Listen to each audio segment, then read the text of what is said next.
नमस्कार दोस्तों, स्वागत है आपका टेरेस गार्डन चैनल पर।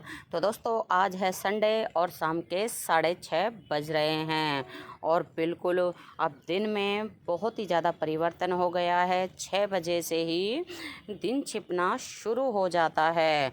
तो दोस्तों आज हम अपने गार्डन का अपडेट देंगे और आपको दिखाएंगे कि हमने अपने गार्डन में कौन कौन से नए नए प्लांट लगाए हैं और कौन कौन से हमारे गार्डन में फ्लावर खिले हुए हैं। तो दोस्तों शुरुआत करते हैं हम हमारे गार्डन में खिले हुए ये सुंदर से गुलाब के फूलों के साथ में। तो ये मिनिएचर वैरायटी के गुलाब के फ्लावर मरून कलर के खिले हुए हैं और ये बंच में खिलते हैं। ये 3 का बंच आके ख़त्म हो गया है।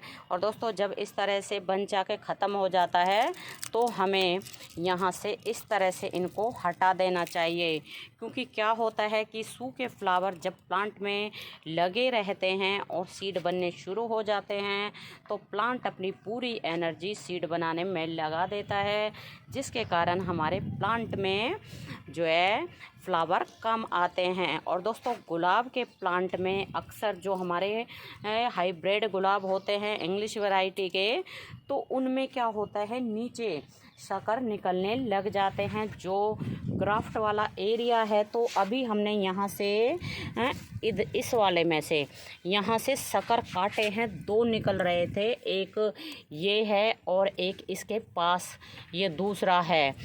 और जब इस तरह के शकर निकल जाते हैं तो वो बहुत ही ज़्यादा तेज़ी से ग्रोथ करने लगते हैं। तो इससे क्या होता है कि हमारा जो प्लांट होता है वो धीरे धीरे करके ख़त्म होना शुरू हो जाता है और जो जंगली प्लांट निकलता है वो पूरे ही पॉट पे अपना कब्जा जमा लेता है। और दोस्तों ये इंग्लिश वैरायटी के फ्लावर खिले हुए हैं और ये है हमारा गुड़हल। तो इसमें काफ़ी बड़े साइज़ के फ्लावर खिलते हैं। ये कल फ्लावर खिला था तो आज ये मुरझा गया है। तो दोस्तों वैसे तो वो मौसम में परिवर्तन आ गया है, लेकिन गर्मी अभी भी कम नहीं हुई है। तो आप देखें हमने इन पौधों में शाम के टाइम कल पानी डाला था और अब भी इनकी पत्तियां मुरझा रही हैं, क्योंकि अभी हमने इनमें पानी नहीं डाला है, क्योंकि हम रोज़ शाम के टाइम ही पौधों में पानी डालने आते हैं। और दोस्तों ये प्लांट तो आप देखें मदर ऑफ थॉर्न्स का हमारे गार्डन में से जाने का नाम ही नहीं ले रहा है। इसकी हमने सिर्फ एक ही कटिंग लगाई थी और अब तो हमारे लगभग सभी गमलों में हो गया है और हम इनको निकालते रहते हैं। और दोस्तों ये है हमारी श्यामा तुलसी जो कि सेल्फ सीडलिंग से ग्रो हुई है और ये लग रहा है हमारा मांडेविला का प्लांट। तो आप देखें इसमें फ्लावर बहुत सुंदर आते हैं और इसी के पास है ये हमारा मसाले का प्लांट।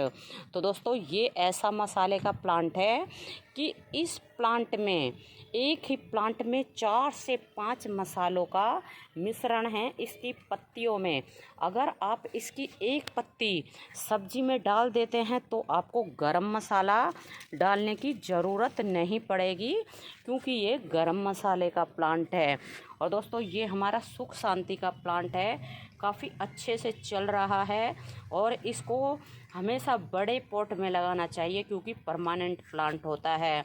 और ये रात की रानी का प्लांट है जो इस वक्त कटिंग से आसानी से ही ग्रो हो जाएगा। और ये है हमारा देसी हिबिस्कस, इसको हमने लास्ट ईयर कटिंग से ग्रो किया था और अब तो आप देखें कितने बड़े साइज़ का हो रहा है और ये पॉट में लगा हुआ है। अगर ज़मीन में लगा होता तो इसकी हाइट और भी ज़्यादा हो जाती। और ये है हमारा हार श्रृंगार। तो हार श्रृंगार का प्लांट भी हमारा काफ़ी अच्छा चल रहा है। अभी इसमें फ्लावर तो नहीं आने शुरू हुए हैं, लेकिन प्लांट काफ़ी अच्छी ग्रोथ कर रहा है। और दोस्तों ये है हमारी जो है मिनी चांदनी का प्लांट है। इसमें छोटे छोटे से फ्लावर आते हैं और ये प्लांट एक छोटे जो है ट्री का लुक देता है। और ये हमने एस्पेरेगस लगाया हुआ है और यहाँ है रेन लिली। तो रेन लिली के भी बहुत सारे फ्लावर आके कंप्लीट हो गए हैं। और दोस्तों यहाँ हमने ये जो ब्लैक कलर के पॉट हैं इनको हमने एक जगह ही रख दिया है, ऊपर नीचे करके स्टैंड के ऊपर, ताकि एक जगह रखे हुए ये प्लांटर बहुत सुंदर लगे। और आप देखें नीचे ऊपर दोनों ही जगह हमने ये 12-12 इंच के प्लांटर रख दिए हैं, जितने भी हमारे पास थे। बाकी और भी जैसे प्लास्टिक के और दूसरे कलर के रखे हुए हैं, और जो है सेरेमिक के भी हैं और सीमेंट के भी हैं, मिट्टी के भी हैं। तो सब बहुत ही अच्छे से प्लांटर हमने जचा के रखे हुए हैं। और दोस्तों ये एग्जोरा है, तो आप देखें एग्जोरा कितने अच्छे से चल रहा है, और कलियां भी आप देखें बिल्कुल भर भर के आ रही हैं मिनी एग्जोरा में। और यहाँ भी हमारा ये लगा हुआ है ब्लीडिंग हार्ट वाइन का प्लांट। अभी इसमें फ्लावर नहीं आ रहे हैं, लेकिन प्लांट की ग्रोथ अच्छी चल रही है। और इसमें भी ये 2 सेल्फ सीडलिंग से रामा श्यामा तुलसी निकल गई हैं।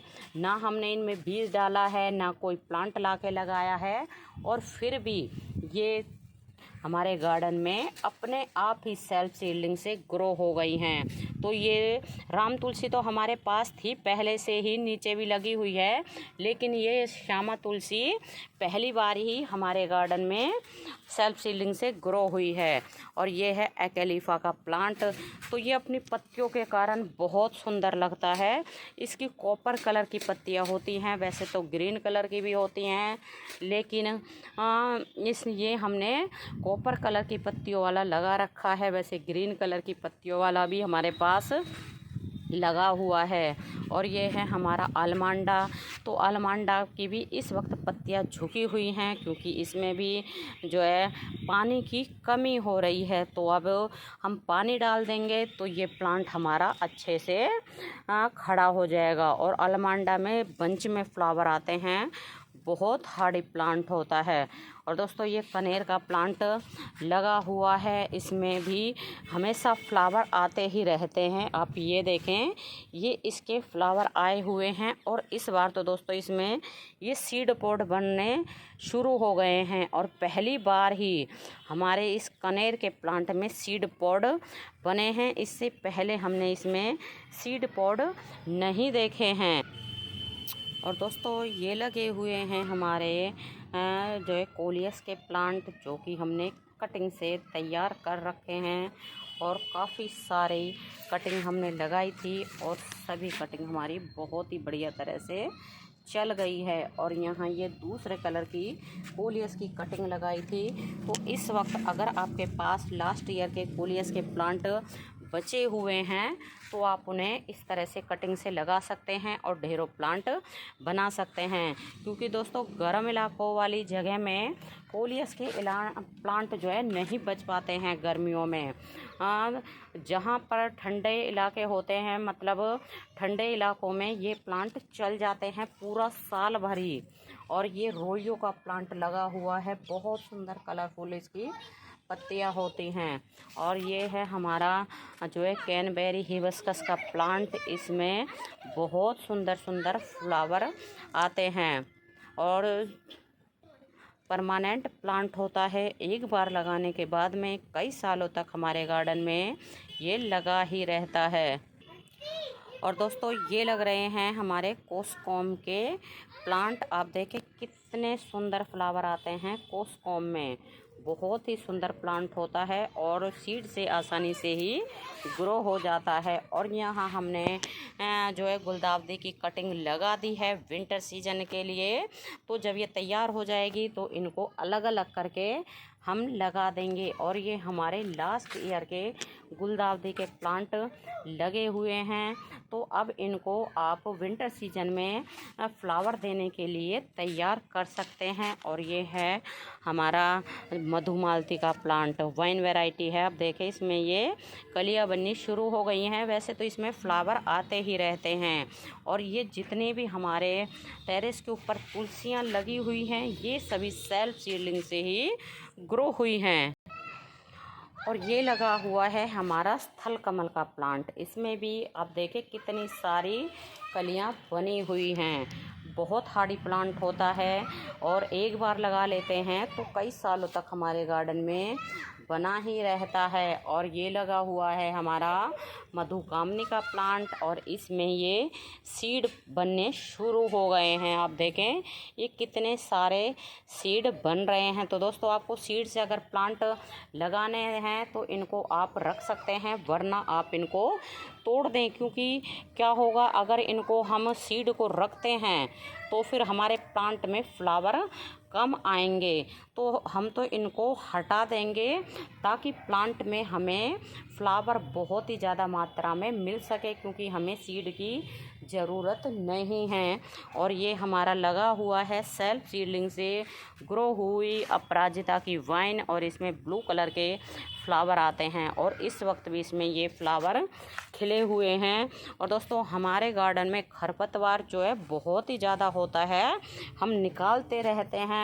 तो जैसे ही निकाल के पूरे गार्डन का मतलब टेरेस का ख़त्म होता है तो दोबारा से फिर से इसमें ग्रो होना शुरू हो जाता है।